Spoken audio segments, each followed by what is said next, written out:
بسم اللہ الرحمن الرحیم۔ السلام علیکم ورحمۃ اللہ وبرکاتہ۔ A plus school system Gujranwala cantt, اسلامیات جماعت ہشتم۔ عزیز طلباء، یہ ہمارا آج کا پہلا لیکچر ہے اسلامیات پر۔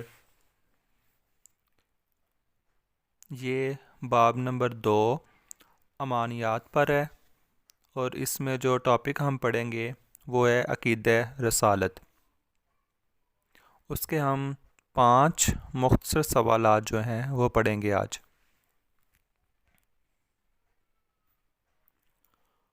عقیدہ رسالت، مختصر سوالات کے جوابات۔ سوال نمبر 1، رسالت کے معنی اور مفہوم بیان کریں۔ جواب، رسالت کے لغوی معنی پیغام پہنچانے کے ہیں، اور پیغام پہنچانے والے کو رسول کہتے ہیں۔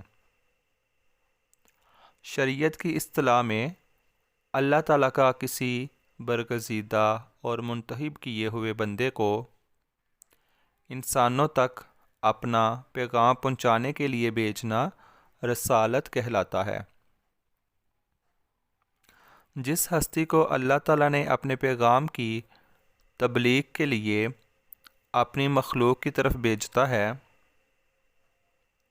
اسے رسول کہتے ہیں۔ سوال نمبر 2، رسالت کی ضرورت اور اہمیت بیان کریں۔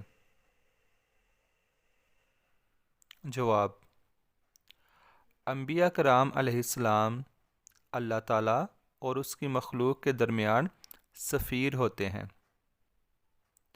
اللہ تعالیٰ نے ابتدا ہی سے انسانوں کی ہدایت اور رہنمائی کا انتظام فرمایا۔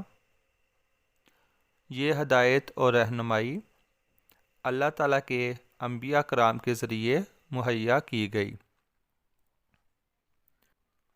اللہ تعالیٰ نے جتنی اقوام پیدا فرمائیں ان سب کے لیے نبی اور رسول مبعوث فرمائے، تاکہ وہ ان اقوام تک اللہ تعالیٰ کی طرف سے ہدایت کا پیغام پہنچا سکیں اور ان کی رہنمائی کر سکیں۔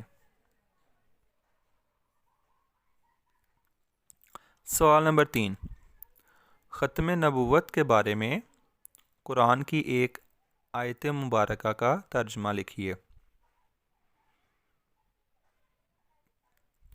جواب، ارشاد باری تعالی ہے،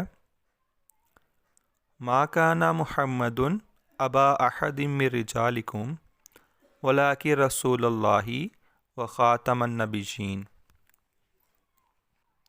ترجمہ، نہیں ہے حضرت محمد صلی اللہ علیہ وآلہ وسلم تمہارے مردوں میں سے کسی کے باپ، لیکن وہ اللہ کے رسول اور خاتم النبیین ہیں۔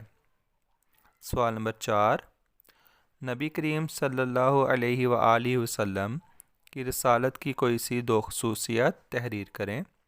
جواب، نبی کریم صلی اللہ علیہ وآلہ وسلم کی رسالت کی 2 خصوصیات درج ذیل ہیں۔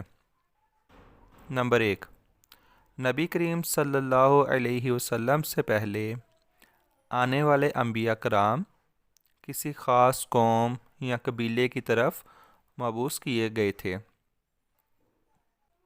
یعنی کہ حضور صلی اللہ علیہ وآلہ وسلم سے پہلے جو انبیاء کرام مبعوث کیے جاتے تھے، بھیجے جاتے تھے قوم کی ہدایت کے لیے، وہ کسی خاص قوم یا قبیلے کی طرف بھیجے جاتے تھے۔ لیکن آپ صلی اللہ علیہ وآلہ وسلم کو امتیاز حاصل ہے کہ آپ صلی اللہ علیہ وآلہ وسلم کو قیامت تک آنے والے تمام انسانوں کے لیے نبی بنا کر بھیجا گیا۔ سوال نمبر 5، عقیدہ ختم نبوت کے بارے میں حدیث کا ترجمہ لکھیے۔ جواب، آپ صلی اللہ علیہ وآلہ وسلم کا فرمان ہے۔ ترجمہ: میں نبی ہوں، میرے بعد کوئی نبی نہیں آئے گا۔ عزیز طلباء، یہ تھا ہمارا آج کا لیکچر۔ آپ اس کو اچھے سے 2-4 مرتبہ سنیں اور لکھ کے اس کی پریکٹس بھی کریں۔ اللہ تعالیٰ میرا اور آپ سب کا حامی و ناصر ہو۔ اللہ حافظ۔